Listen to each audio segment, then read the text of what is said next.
Saat gadis itu menutup pintu, kebetulan dilihat oleh seorang pemabuk yang memandangi tubuhnya dengan nafsu.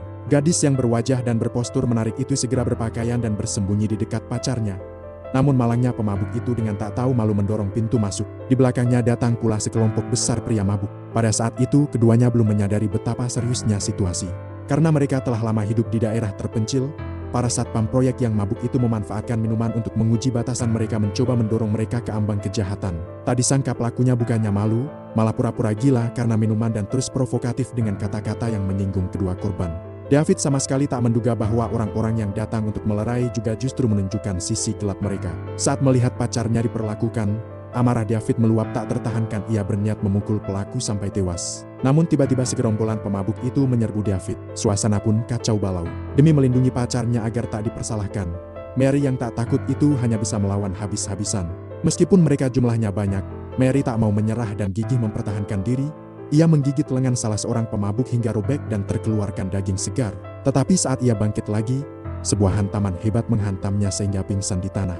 David yang bertahan lebih dari 10 menit mulai kehabisan tenaga. Para pelaku lalu bergantian melakukan perbuatan keji pada gadis itu. Namun dengan tekad kuat, David berhasil menahan beberapa orang meski sekarat dan memaksa pacarnya lari. Dengan tatapan terakhir penuh enggan, gadis itu pun berlari sekuat tenaga menembus salju di daerah Iwangbuji. Demi cinta pada kekasihnya, ia harus menemukan polisi secepat mungkin. Karena tak sempat memakai sepatu, meski terjatuh ia terus bangun dan berlari.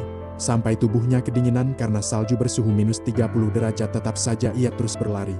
Keesokan paginya saat berburu, Rena menemukan jejak kaki berlumur darah. Ia segera mengenakan kamuflase putih dan mengikuti jejak itu hingga tiba di lokasi. Betapa terkejutnya ia saat melihat gadis yang terkapar ternyata pacar sahabatnya, sudah membeku dengan wajah penuh penderitaan. Hati Rena pun hancur. Sebagai agen yang berpengalaman, Rena sempat berpikir bahwa Mary mungkin telah mengalami serangan seksual oleh beberapa orang. Namun ia kemudian mengatakan bahwa Mary, karena berlari lama di salju yang sangat dingin, mengalami cedera paru-paru akibat dingin sehingga mengakibatkan perdarahan hebat. Akhirnya ia tewas karena kehilangan darahnya sendiri. Hasil forensik akhirnya membuktikan dugaan mereka benar.